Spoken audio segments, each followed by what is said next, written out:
welcome to the Northeast News Bulletin. This is Jolly Khoikia Gugui bringing to you the headlines first.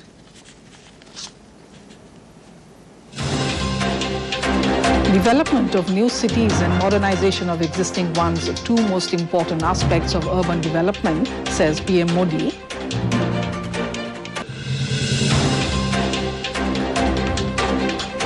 India to host one of the largest G20 foreign ministers meet under its presidency in New Delhi.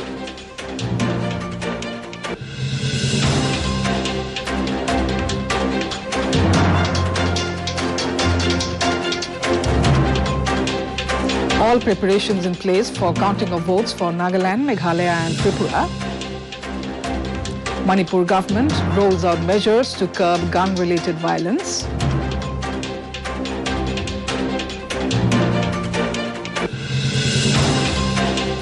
And in day one of third test between India and Australia at Indore, Australia 156 for 4 at stumps, led by 47 runs. Now the details of the stories. Prime Minister Narendra Modi today stressed that urban planning is the need of the hour for a fast progressing country like India. It will determine the country's destiny in Amrit Kal. Sharing his remarks at a post-budget webinar on urban planning, development and sanitation, he said the Union Budget of 2023-24 has a special focus on urban planning and infrastructure development. He said new cities being developed will create a new identity for India in the 21st century, adding that with India urbanizing rapidly, it is important to build infrastructure that is futuristic. विकास कर रहा है आने वाले समय में अनेकों नए शहर ये भारत की अनिवार्यता होने वाली है। ऐसे में भारत में अर्बन डेवलपमेंट के दो प्रमुख पक्ष हैं।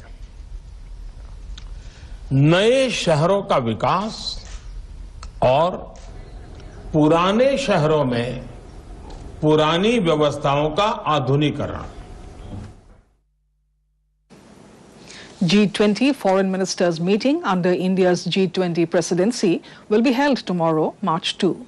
This will be the second ministerial meeting held under India's presidency. Briefing media about the meeting at New Delhi, Foreign Secretary Vinay Quatra informed that 40 delegations are expected to participate in the meeting at Rashtrapati Bhavan Cultural Centre. He added that 30 international organizations will participate in the meeting. Foreign ministers of participating nations including Brazil, Mauritius, Turkey, Australia, Nigeria and Mexico have arrived in New Delhi to participate in the G20 foreign ministers meeting. Ukraine.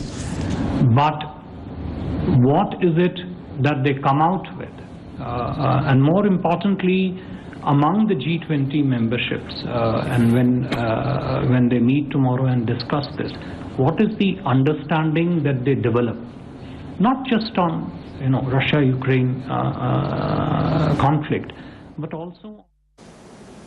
Union Minister Jitendra Singh stressed on requirement of multilateral action rather than bilateral coordination for streamlining the judicial processes and timely disposal of cases. Addressing the G20 meeting of the Anti-Corruption Working Group in Gurugram, the minister said bilateral coordination proves to be more complex and presents obstacles in making progress in cases related to foreign economic offenders and the recovery of the related assets.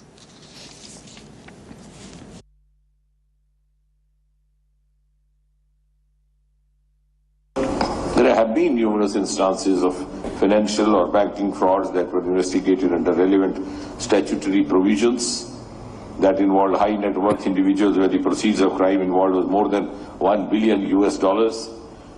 And during the course of investigations, it was found that the offenders fled the country before.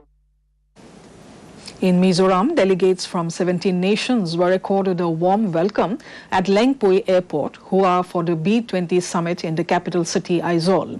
The Business 20 serves as the G20's official dialogue forum for the worldwide business community. As one of the most noticeable engagement groups of the G20, B20 represents the G20 business community and mobilizes views of global business leaders on global economic and trade governance. The B20 provides tangible policy suggestions to each rotating presidency in order to boost economic growth and development.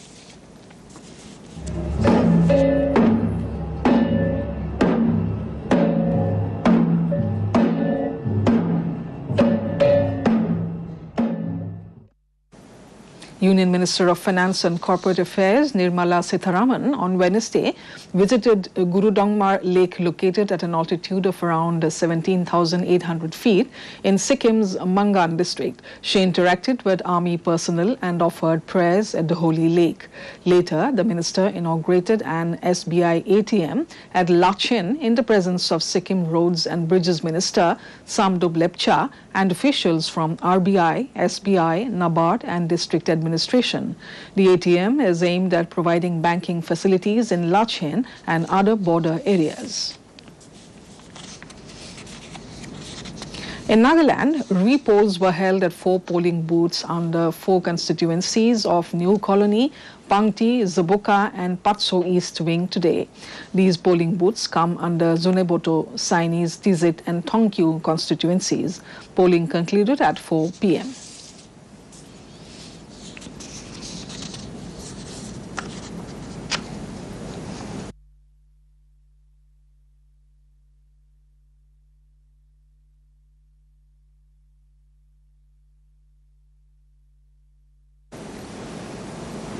In Meghalaya, all arrangements have been made for counting of votes tomorrow.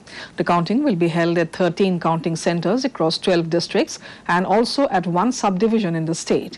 An elaborate 3-tier security arrangements have been made for the counting at all counting centers. Election authorities have informed that 10 tables have been arranged for each round of counting of the votes. In Nagaland, preparations are being made to do error-free counting of votes tomorrow. Official sources informed that counting will start at 8 a.m. tomorrow. First of all, postal ballot papers will be counted and EVMs will be opened after half an hour. The EVMs and postal ballots will be counted simultaneously. In Tripura, the counting of votes will be held tomorrow in 21 centers meant for 60 assembly constituencies. 3-tier security arrangements have been provided across centers in the state. The Election Commission has also appointed 60 observers to oversee counting and routinely report it. State's Chief Electoral Officer Kiran Gitte informed that the counting process will commence at 8 a.m. tomorrow. The postal ballots will be counted first.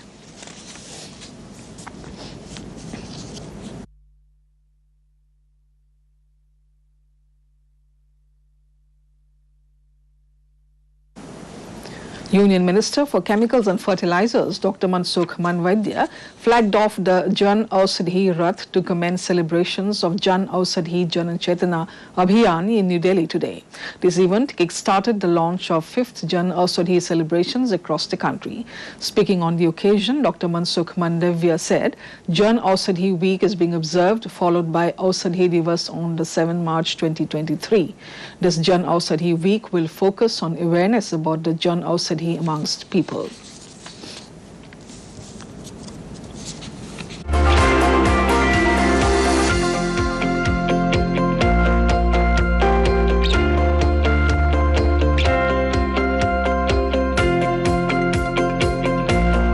औषधि केंद्र पर सस्ती और quality medicine उपलब्ध होती है। 7 मार्च को जनऔषधि दिन है। जनऔषधि दिन के अवसर पर जनऔषधि सप्ताह मनाया जा रहा है। In a bid to promote traditional medicines at the global level, Union Ayush Ministry will host the first two-day international conference and Expo of Shanghai Cooperation in Guwahati from March 2. Union Ayush Minister Sarbananda Sonowal today informed this at a press conference held in Guwahati. He said that India is emerging as a hub of traditional medicines in the world with its growing business that has touched the mark of $22 billion. এবছৰ জোৰা এই কাৰ্যসূচীত বিশেষকৈ গুৱাহাটীত আয়ুষ মন্ত্ৰালয়ৰ তৰফৰ পৰা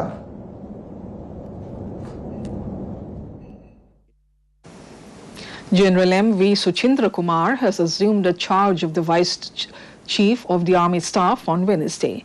The General Officer has taken over the charge from Lieutenant General B.S. Raju, who has taken over the reins of Jaipur-based Sapta Shakti Command today.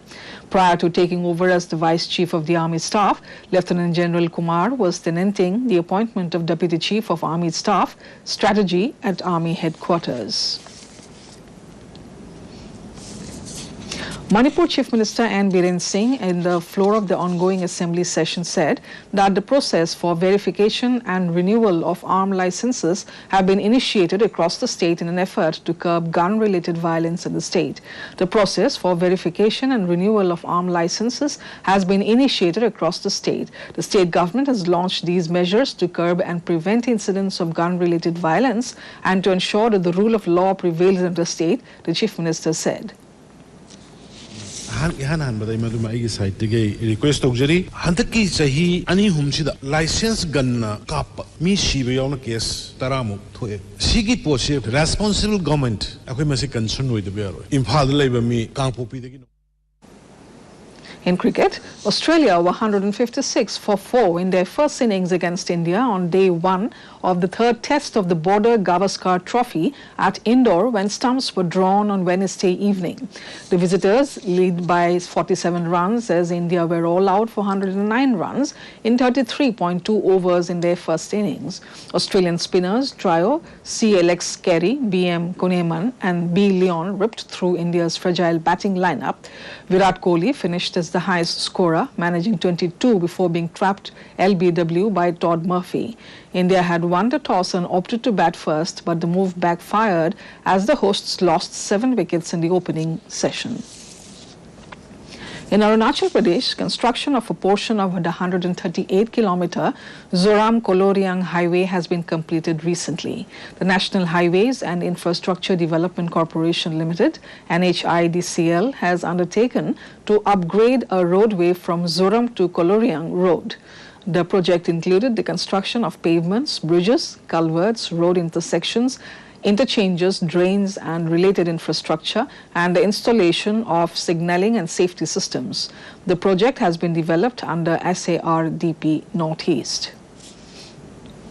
Now, before we end the news, the headlines once again. Development of new cities and modernization of existing ones, 2 most important aspects of urban development, says PM Modi. India to host one of the largest G20 foreign ministers meet under its presidency in New Delhi.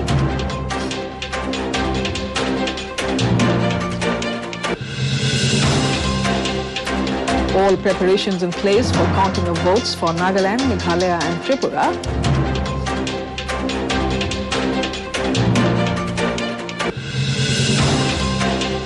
Manipur government rolls out measures to curb gun-related violence.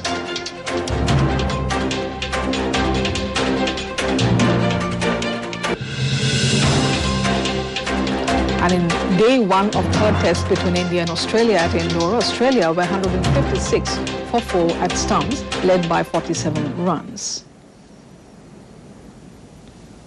And that brings us to the end of this evening's bulletin. Thank you for tuning in. Namaskar.